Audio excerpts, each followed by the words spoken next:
Vamos mergulhar hoje num dos textos mais intensos e poéticos da Bíblia, o livro de Lamentações. Pense nisso como uma jornada que nos leva do fundo do poço da devastação total até um pequeno, mas poderoso vislumbre de esperança. E tudo isso usando só a força das palavras. Vamos lá! Olha, o livro já começa sem rodeios. A primeira frase já chega com tudo, com uma força que define o tom de perda, de choque, de desolação. É a expressão mais pura do luto, sabe? Só que transformada em poesia. E pra gente conseguir sentir o peso dessa dor, o texto faz uma coisa muito poderosa. Ele transforma Jerusalém, ou Sião, numa personagem.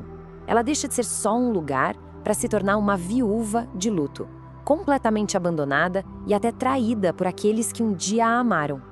E os sinais dessa devastação estão por toda parte. Os caminhos que antes eram cheios de gente agora estão de luto. As portas, desertas. Os líderes religiosos gemem de dor, as jovens sofrem. A própria cidade respira uma amargura que dá para sentir. É o retrato de uma sociedade que, de uma hora para outra, simplesmente deixou de existir. Aqui a dor fica ainda mais pessoal, mais íntima. Essa imagem de uma cidade chorando sozinha no escuro, sem ter ninguém para consolar, nossa, isso aprofunda demais a personificação do sofrimento. A dor não é só física, ela é profundamente emocional. E o pior, solitária. Mas por quê? Por que tudo isso aconteceu? O texto não foge dessa pergunta, não. A narrativa para de só descrever a dor e começa a explorar a causa dela. E a causa, segundo o livro, é uma consequência direta das ações do povo, a fúria divina. A resposta que o livro dá é bem direta. A queda da cidade é por causa das suas próprias falhas, das suas transgressões. Não se procura um culpado fora, a responsabilidade é toda interna, criando essa narrativa bem clara de causa e efeito entre o pecado e o sofrimento. E para não deixar nenhuma dúvida, o texto é explícito. Essa citação, usando o nome hebraico para Deus, Javé, conecta diretamente o sofrimento da cidade aos seus crimes. A calamidade é vista como um castigo justo, por mais terrível e doloroso que seja. E não foi um castigo qualquer, foi algo sistemático. O texto descreve Deus agindo como um inimigo da sua própria cidade, destruindo sem dó, derrubando as defesas, rejeitando os líderes e, no fim, abandonando até o lugar mais sagrado. É uma aniquilação total. E aqui a gente vê a dimensão da queda. A elite da cidade, que antes era radiante, saudável, agora está irreconhecível. O contraste entre o antes e o depois é chocante. O texto usa a degradação do corpo para mostrar como a glória virou miséria absoluta. É a partir daqui que o foco muda. O texto faz uma transição muito poderosa. A gente sai da dor de uma cidade inteira para entrar na angústia de uma pessoa só, de um narrador. E isso torna o sofrimento universal. Algo que qualquer um pode entender em um nível bem profundo. A linguagem aqui é visceral. O narrador descreve uma dor que ataca o corpo e a alma.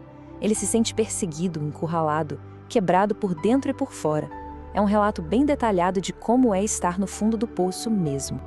Este é o fundo do poço, o ponto mais baixo de todos.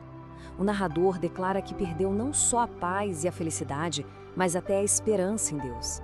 É um momento de desespero absoluto, onde parece que não tem mais nada a que se agarrar. A escuridão é total.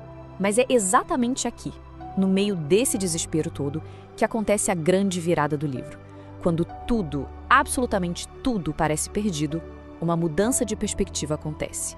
Uma lembrança, e essa lembrança muda tudo. E aí, no momento mais sombrio, algo muda. A mente, que estava se afogando na miséria, decide ativamente se concentrar em outra coisa. É uma escolha. É o começo da virada.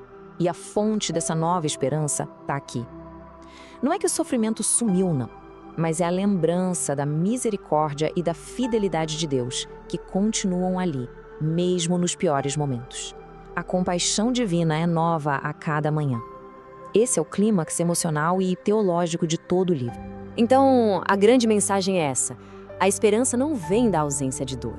Ela nasce da lembrança da compaixão de Deus. É uma esperança que consegue existir junto com o sofrimento, em vez de simplesmente apagar ele. Mas o livro não termina com o felizes para sempre, não. Pelo contrário. Essa esperança que acabou de nascer serve de combustível para um apelo final, um grito cru e desesperado a Deus, pedindo por restauração. No último capítulo, o povo faz uma lista de tudo o que perdeu. Eles pedem para Deus se lembrar, para olhar para a humilhação deles. A herança foi perdida, a alegria foi embora, a liderança caiu. É um resumo final do estado desesperador em que eles se encontram. E no meio desse lamento todo, vem o pedido principal, o que define o final do livro. Faz a gente voltar para ti, eles pedem. Renova os nossos dias como antigamente. É um reconhecimento de que a verdadeira restauração tem que vir de Deus. Só que o livro não termina com uma certeza. Ele termina com uma pergunta bem assustadora que deixa tudo no ar. Será que a restauração vem? Ou será que a rejeição de Deus é definitiva? É um final que nos deixa com essa tensão, sabe? Essa tensão que existe entre o sofrimento, a fé e a incerteza da resposta divina.